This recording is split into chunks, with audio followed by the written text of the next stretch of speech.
आपण पालकची भाजी अगदी चविष्ट करणार आहे. त्याच्यासाठी लागणारे मिरची, जिरे, त्याच्या चवीपुरते मीठ, हिंग, कणी आहे तांदळातली, लसूण, हे मोठे मोठे कूट, त्यात तेल टाकते. आपल्या आवडीनुसार तेल टाकायचं. हा पालक असा बारीक चिरून घेतलेला आहे. तेल आता आपले कडलेलं आहे. फोडणीसाठी मिरच्या टाकते.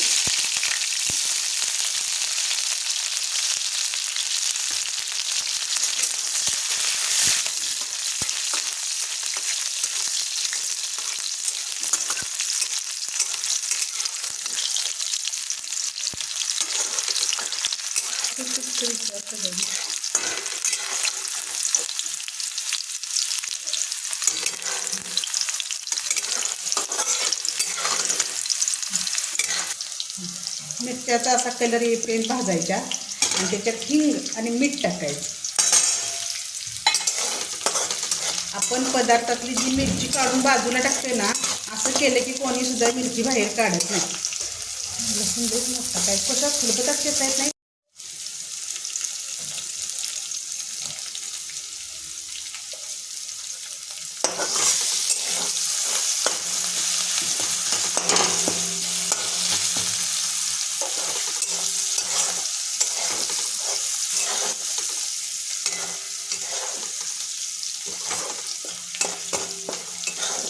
आता हे सर्व आपण फोडणीचं साहित्य टाकलेलं आहे. त्याच्यात पालक आज परतून घ्यायचा.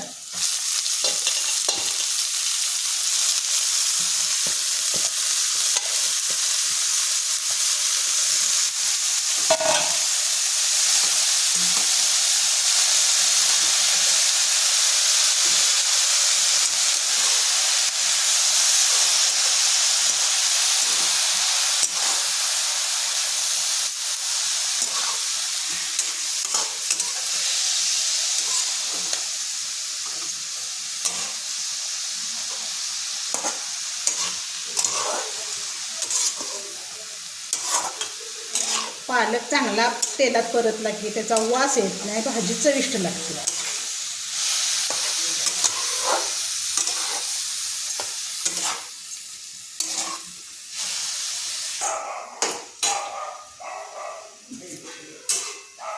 या भाजीला आता पाणी सुटलेलं आहे, त्यामुळे त्याच्यात पाणी घालायची काही आवश्यकता नाही.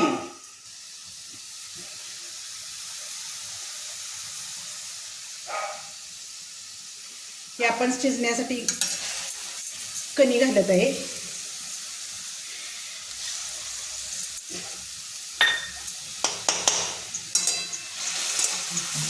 थोडा वेळ कणी शिजून द्यायची पालकच्या आमच्या पाण्यातच.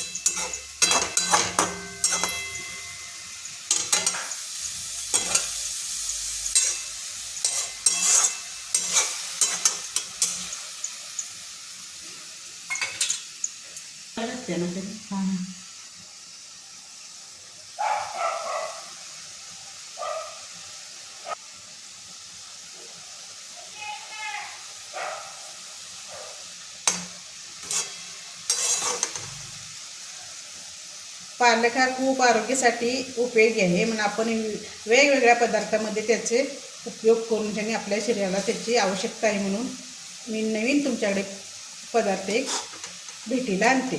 ते म्हणजे पालक पराठे. आता ही आपली कणी त्याच्या पाण्यात शिजलेली आहे. परत आपण असं परतून घ्यायचं. थोडं पाणी शिल्लक आहे तोपर्यंतच आपण शेंगदाण्याचं कूट टाकून घेऊ. हे शेंगदाण्याचं कूट त्याच्यात टाकलं. पालकमध्ये ते चांगचंच पाणी असते, त्याच्यामुळे आपण पाणी त्याच्यात घालायचं नाही. जे भाजीला स्वतःहून पाणी सुटलेलं आहे त्याच्यात सर्व पदार्थ शिजून निघतात. हे तुम्ही आता बघू शकताय.